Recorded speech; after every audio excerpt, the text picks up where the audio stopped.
എന്നത്തെയും പോലെ നഗരി ലക്ഷ്യമാക്കി ആയിരങ്ങളെത്തി. പ്രധാന കവാടത്തിനരികെയും റോഡിൻ്റെ ഇരുവശങ്ങളിലും കച്ചവടക്കാർ സ്ഥാനം പിടിച്ചിരുന്നു. വിഭവങ്ങൾ സുലഭം.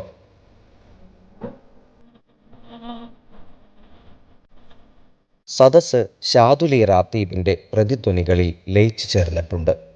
അന്തരീക്ഷത്തിൽ തളം കെട്ടിക്കിടക്കുന്ന നബിവചനങ്ങളിലത്രയും അടിയുറച്ച ഈമാനിൻ്റെ മാധുര്യം വ്യക്തമാണ്.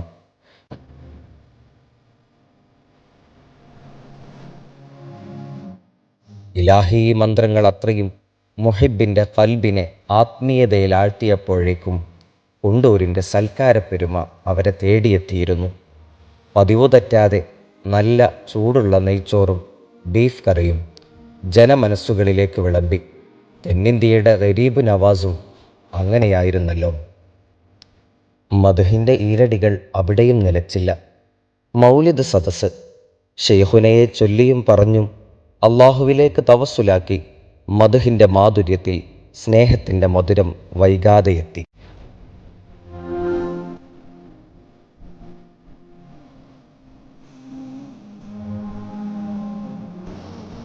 ഷെയ്ഖുനയുടെ ജീവിതകാലത്ത് വാനോളം നെഞ്ചേറ്റിയ ഹൃദയത്തിൻ്റെ സംഗീതം ഖസീദത്തുൽ ബുർദ. ആഴങ്ങളിലേക്കിറങ്ങി കാവ്യാത്മകതയുടെ മനോഹാരിതയെ വർണ്ണിച്ചങ്ങനെ ഒരു പറ്റം മനുഷ്യസ്നേഹികൾ. വരികളിൽ തീർത്ത ഇഷ്ക് നിറഞ്ഞ കാവ്യങ്ങൾ, അക്ഷരങ്ങളിൽ പൂത്ത അനുരാഗവസന്തം, ഹൃദയത്തിൻ്റെ താളിൽ തുളുമ്പിയ പ്രണയത്തുള്ളികൾ. ബൂസൂരിയുടെ വരികൾക്ക് അത്രമേൽ ചേലായിരുന്നു. നഗരിയുടെ ഹൃദയത്തിലേക്ക് പല നാടുകളിൽ നിന്നും പഴക്കുലകൾ ഒഴുകിയെത്തിക്കൊണ്ടിരുന്നു. ഓരോന്നിനും ഓരോ കഥകൾ വിവരിക്കാനുണ്ട്. ലക്ഷ്യസാഫല്യത്തിൻ്റെ പുഞ്ചിരിക്കുന്ന കഥകൾ. ആവി പറക്കുന്ന സുലൈമാനിയും പലഹാരങ്ങളും ഉസ്താദിൻ്റെ സൽക്കാരശീലങ്ങളെ പലയാവർത്തി ഓർമ്മിപ്പിച്ചുകൊണ്ടേയിരുന്നു. സാമൂഹിക, സാംസ്കാരിക, സാമ്പത്തിക മേഖലകളിൽ ഉസ്താദിൻ്റെ തണൽ പറ്റിയ 1000 മനുഷ്യർ ഒത്തുചേർന്നൊരിടം. മറക്കാനാവാത്ത ഓർമ്മകൾ സമ്മാനിച്ച മുസാഫർ ഖാനക്ക് ചാരെ ആ മഹാമനീഷിയെ ഒന്നിച്ചനുസ്മരിക്കുകയാണ്. മരണമില്ലാത്ത അനുഭവങ്ങൾ ഒന്നൊന്നായങ്ങനെ പലരും മാറി മാറി പങ്കുവച്ചു. ഉസ്താദ് എത്തിപ്പെട്ട സ്ഥാനങ്ങൾ തിട്ടപ്പെടുത്താനാണ് പെടാപ്പാട്. അശരണർക്ക് അത്താണിയായും, യതീമുകൾക്ക് വാപ്പയായും, പ്രതീക്ഷയറ്റവർക്ക് തുണയായും ആ വലിയ മനുഷ്യൻ അത്രയേറെ പ്രത്യക്ഷപ്പെട്ടിരുന്നു.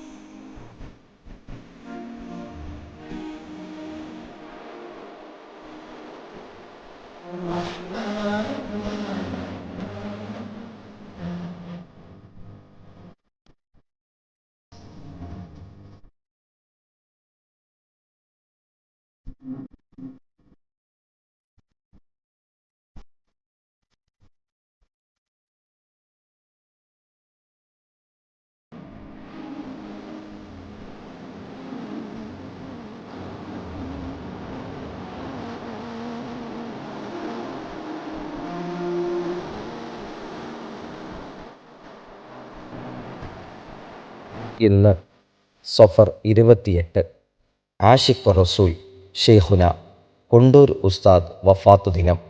ആ വന്യഗുരുവിൻ ചാരെ നാളെ നമുക്കും ഒത്തുചേരണം. ഉടയോൻ കനിയട്ടെ.